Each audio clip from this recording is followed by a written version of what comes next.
Counter-Strike is a 5v5 competitive shooter, with the end objective being to eliminate the other team or explode and or defuse the bomb. Psych, this entire game is about skins.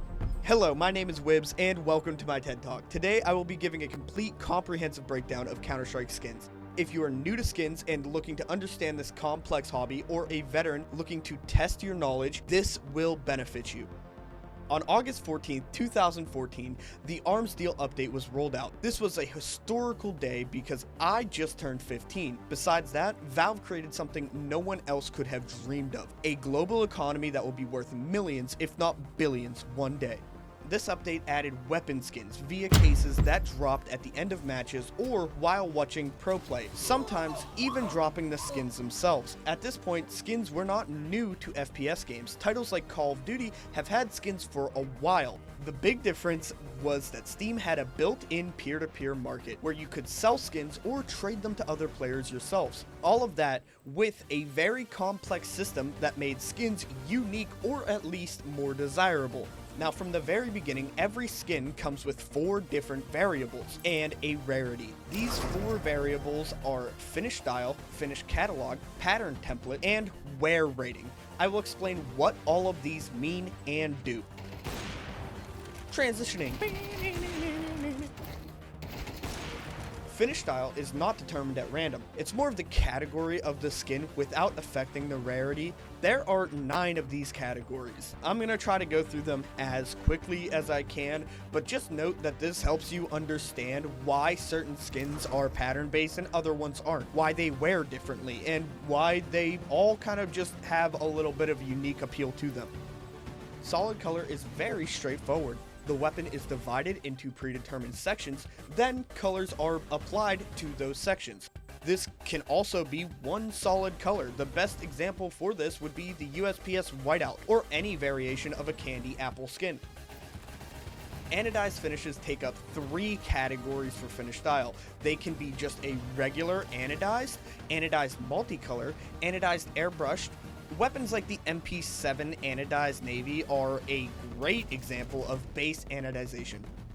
Multicolor anodized, to overly simplify it, are skins that hold a pattern template. Best example that I could give for these are the Glock Gamma Doppler. Anodized airbrush is very similar to anodized multicolor, except these allow full artwork on them. My favorite example of this is the MP9 Mount Fuji, just a beautiful fucking gun.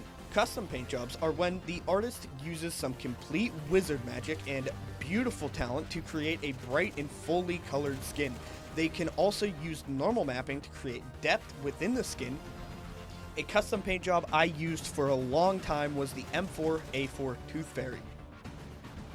Patina is close to anodized, except the colors are selected to determine how the skin's appearance changes with float value. If you're wondering what float is, we will get to that later. But for patina, just know the worse the condition, the more the gun will change. This is one of my favorite effects. One of the most notorious examples for this effect is the AK Case Hardened. Look at it in Factory New compared to Battlescar. Gunsmith is a marriage of patina and custom paint job. The worst condition won't chip the paint of these guns, but it will change variables. My favorite example of this is the USPS Jawbreaker. In Factory New, it is a very shiny, very clean looking weapon, but the higher the float value is, the more you will see these red spots all over the gun, making it look bloody. Hydrographic finishes use 4 colors and a pattern. All weapons are divided into numbered zones, which determine whether a color or the selected pattern will be applied to a particular part. Yes, this is stolen straight off of the wiki because I don't know how better to word it. Just think something like the Glock Pink DD-Pat. Spray paint is essentially picking up to 4 colors and possibly a design and applying these to the skin from 3 different sides, creating a seamless pattern all over the weapon. Something like the AK-47 Safari Mesh is a great example. No matter how bad that skin is, most of the time, I wrote the script before I bought an AK Safari Mesh. Most of the time, finish patterns do not determine a price of a skin. It's quite literally a guideline or category for the skins in the game. Transitioning. Finish catalog is very short and sweet. This value is associated to each skin, not each weapon. Every case hardened skin will have the same finish catalog. Consider this the logistics aspect of skins. It is to be ignored. Pattern template is the sole reason I am writing this script. The significance of this value can make a $150 skin into a $150,000 skin. Let's get into it. When a skin is born, it is given a value in this slot. There are 1,000 possibilities that roll on a scale of 0 to 999. Some skins see no changes regardless of the number of the pattern, such as the AK Empress. Other skins change drastically or even in minor ways. The way that this works is that the skin is nothing more than a 2080 by 2080 image, as seen here. The pattern number is purely where this weapon lands on the image. Sometimes the artist will add rare patterns to the image themselves. A great example of this is something like the Op Paw, having multiple rare patterns on it at once. The Golden Cat or the Grenade will warrant some small overpay. More drastic example, the case hardening skins can roll what is known by degens as a blue gem. Something like the AK-47 with this 661 or scar pattern can sell easily for 6 figures in a good float. Transitioning. Wear rating. The wear rating can be close to 1 or 0, but never equal to it. If you get a skin that is the highest or lowest float, expect overpay. There is one exception to wear ratings, that being the glitched Karambit.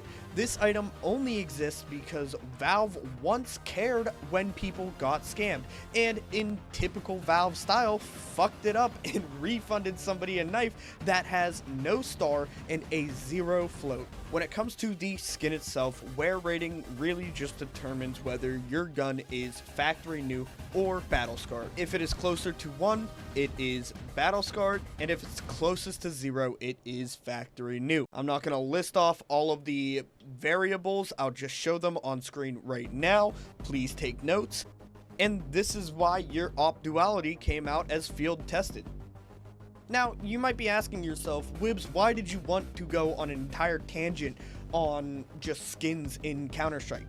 All of these systems on their own are extremely impressive, but what I find most extraordinary, from day one, this has been the foundation that all skins have been built off of. Never changed, and nothing short of flawless. Now, to close off, I just want to say, take every safety measure to not get scammed or hacked. Valve will not help you. If you enjoyed this video, please like and subscribe, follow my Twitch, link in the description, and I hope to see you in game sometime.